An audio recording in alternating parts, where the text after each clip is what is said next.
Welcome to chapter 11. In this chapter, we're going to do just 3 sections, the first 3, 11.1, 11.2, and 11.3. And we learn essentially the concept of specific heat and its applications. So do a fair number of problems on specific heat. And we learn a little bit about latent heat and phase change. Okay, calorimetry is related to specific heat. So let's just remind ourselves first about some concepts that we have learned, some definitions in the previous chapter. And we'll pay tribute to James Prescott Joule, who did a lot of work on energy. Hence, energy is measured in joules, and work is also in joules. Okay? So first, let's remind ourselves that when you have thermal contact between two objects, that means energy can flow between them. Okay. If there is a temperature difference between the two objects, then energy will always flow from the hotter object to the cooler object. And that flow of energy is called heat. Okay. Once the two objects reach thermal equilibrium, they will be at the same temperature. So heat involves a transfer of energy, and we're going to represent that amount of energy by the symbol Q. So Q represents the heat.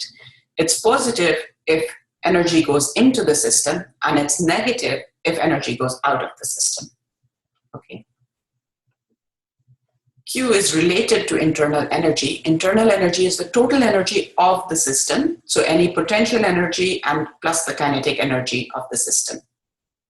The system always has kinetic energy because the particles inside the system are always moving around randomly, right? It may or may not have potential energy. That depends on whether you have bonds within the system, okay? But the total sum of that kinetic and potential energy is the internal energy of the system represented by U. Okay. The two things, heat and internal energy, are related to each other. If you want to warm a substance up, you're going to have to feed some energy into the system. That's the positive Q that needs to go in. And this energy will increase the kinetic energy of the particles in the system, hence increase the temperature of the system, also increase the internal energy of the system. Okay? That's how you heat a substance.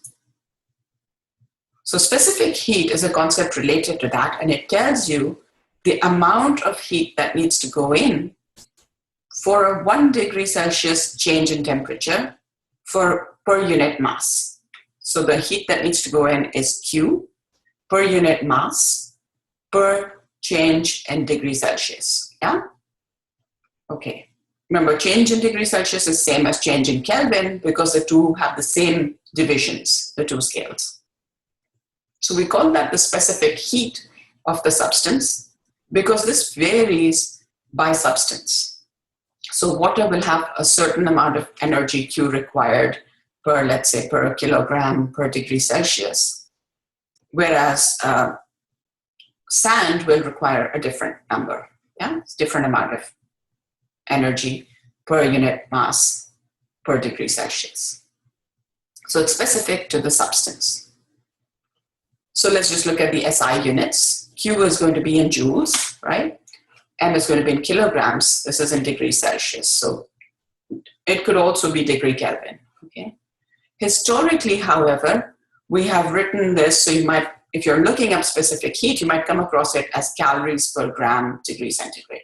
Okay, so you do need to know both units, although if you have a choice, you're going to prefer the SI MGS system. Let's look at some typical values here. So if water is at 15 degrees Celsius, it's going to require a specific heat of 4186 joules per kg degree centigrade, yeah? So 4,186, and let's compare it with, say, sand, which requires 830, yeah? So quite wide variation. And then air, 721, and so on. You can look up any substance that you like. Everything has a specific heat, okay? So if you consider the sea breeze that you get at the seaside in the evening, that can be explained once you have learned this concept of different specific heats for different substances. Imagine that it's been a warm, sunny day the entire day, and now it's evening. So the sun has warmed up both the water and the sand on the beach. But they have different specific heats. We saw that the sand had a much lower specific heat than water, which means the temperature of the sand rose faster than the temperature of the water.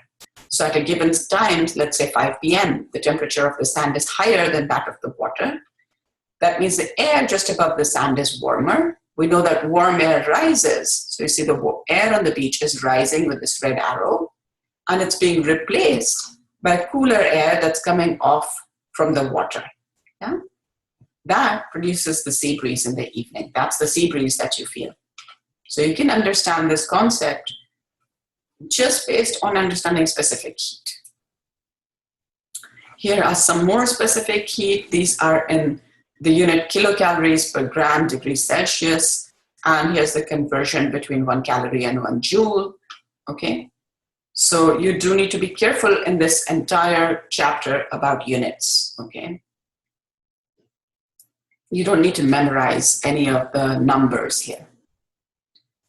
So we're just going to rewrite that definition of C and solve for Q, the amount of heat required to raise the temperature by a certain amount, let's say 1 degree Celsius, of 1 kg of substance. Yeah. So that's MC delta T. This will be the more useful form to us. Okay. So this is how we're going to remember it. Q equals MC delta T comes from the definition of C, which is specific heat. So in delta T, you're always going to open this out as the final temperature minus the initial temperature. So if the final temperature is greater, that means the object has warmed up, then Q must be positive, so energy has gone into the system. If delta T comes out to be negative, that means the initial temperature is greater, the object has lost energy, lost heat. Therefore, Q is negative, energy has flown out of the system.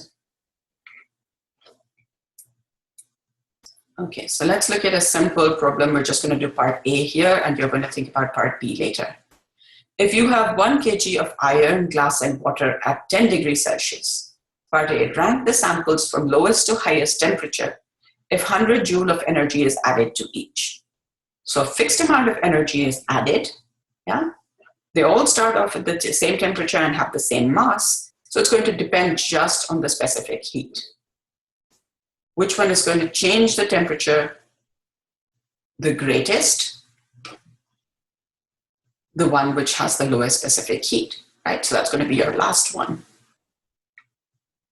Here are the specific heats given. If they're not given right by the question, you might need to look them up. Okay, so water has, this is in the traditional units, calories per gram degrees Celsius, 0.195 and 0.113. So which one has the least specific heat? Iron. Yeah. So you can check. You need to go water, glass, iron. Okay. And you should work out the next one, and you should find that it goes in the opposite direction. Iron, glass, water. Another problem.